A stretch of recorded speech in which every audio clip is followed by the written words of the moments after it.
Ano ang dapat mong gawin kung, sa kasamaang palad, ikaw ay nailibing ng buhay?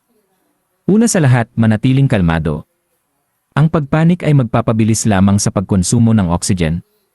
Mahalaga na kontrolin ang iyong emosyon, at kailangan mong mag-isip ng maayos at gamitin ang lahat ng mapagkukunan sa paligid mo upang mapataas ang iyong pagkakataon na makaligtas. Una, mabilis na suriin ang iyong mga bulsa.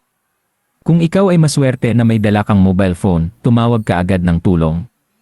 Ito maaaring maging iyong tanging pagkakataon na makipag-ugnayan sa labas, kaya huwag palampasin ito.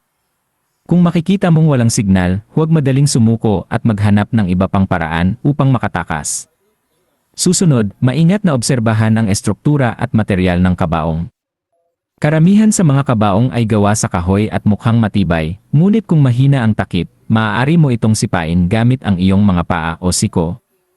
Kung mayroon kang matitigas na bagay sa iyo,